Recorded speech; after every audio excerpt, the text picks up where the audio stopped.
Hi, I'm Lasse and this is my channel F1 Follower. I'm gonna review the qualifying session for the first race of the 2022 season, Bahrain Grand Prix. It was very exciting to get actual timed running, or the running which the times matter and the teams are pushing. And right from the beginning we will start the track limit question or debate again. Because the track limits were not in first in the first qualifying part, the qualifying one. Perez went wide on the last corner and some other drivers too, and their times were not deleted.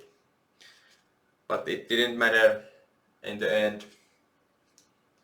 Here are the drivers who drop out: Latifi, Stroll, Ricciardo, Hülkenberg and Tsunoda, and he missed just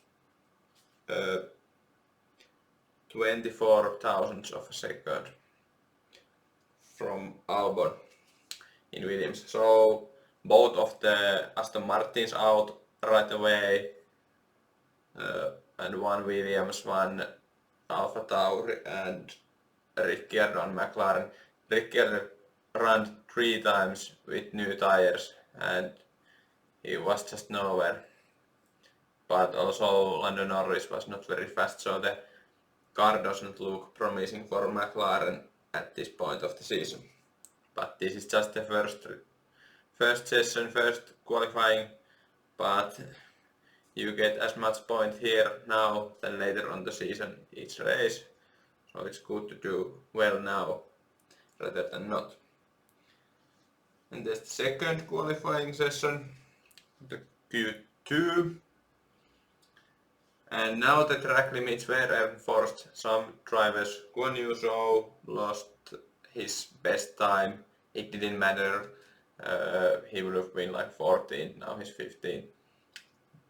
Not huge scandal there, but it was inconsistent how the track limits were enforced. Magnussen got on the Q3 comfortably, even though he only managed to drive one timed lap because his hydraulics broke down. And we will come back to that later on the Q3 session. And Bottas was the last one to qualify. At this point we lost Ocon, Schumacher, Norris, Albon and Zhou, as I already mentioned. And now the difference was something like 5.5 hundredths, like 55 thousandths of a second between Bottas and Ocon, and it was really close. So let's go to the Q3, where the really exciting part happened. At the beginning, on the first runs, Sainz was on the pole. Most of the cars didn't run. Bottas, Magnussen, Gasly, and and Alonso. Those 4 didn't run at the beginning, or actually I think Gasly went and drove some very slow lap at the beginning, but they all had only one set of the soft tires left, so they held out until the end. And the Haas managed to repair the Kevin Magnussen car. It just ran the 2 laps, the old lap and the fast lap, and he got a good time. But right after he finished, he drove straight on the main straight, after the main straight, and stopped the car because the hydraulics were leaking. But they managed to get it running enough him to get 7th place. So on the second round running, Sainz didn't improve, I think. So he dropped to 3rd.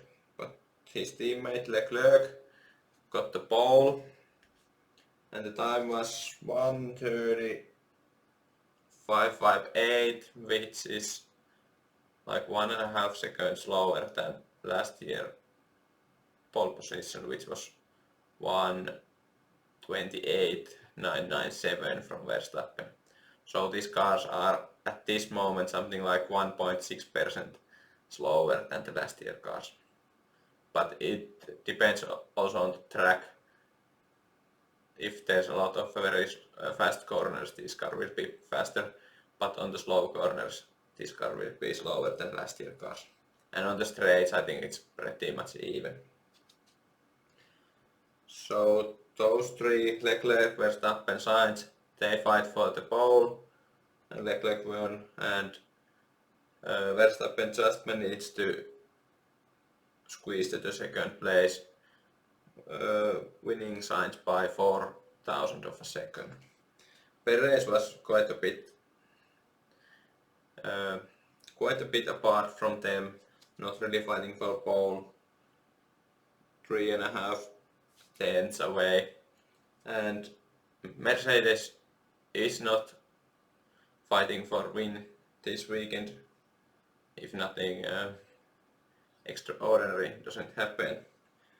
Hamilton was almost 7 tenths out of even Perez, and over half a second away from the slower Ferrari. And Russell locked his brake on the turn 1 on the final run, so he didn't. He improved very little on the last run and got overtaken many of the slower cars or the midfield cars. And the midfield, I think even Hamilton is, the Mercedes is the fastest midfield car right now. It's not really a slowest top end car, it's a midfield car. And there's Bottas and Magnussen. Bottas just over a second drift from Leclerc, and Magnussen 2 tenths down from Bottas, but he had the car issue, it might have hampered him a little bit. Then there's Alonso, he just squeezed above Russell, and Gasly improved his time on the last run like over a second, but it didn't lift him any higher than 10th. And there's one thing in this year, the new rule has kicked in that if on the last year and the years before that, you had to use, if you managed to get into Q3, you had to use the same tire set that you used in Q2 in the race, in the beginning of the race. But now the rule is dropped, and all of these cars can choose any tire they want to start the race, as like everyone else on the grid. And I think that's pretty much sums it up. It's very exciting. I think we are up for a great race tomorrow. Ferrari and Red Bull will be fighting for the win, and the midfield will be very competitive because there are Alfa, Haas, Alfa Tauri, and what's the Renault? Alpine on fighting with probably even with Mercedes for the other point places. So let's see what happens tomorrow. I think it will be great, but I'm sometimes wrong, but let's hope not this time. See you tomorrow.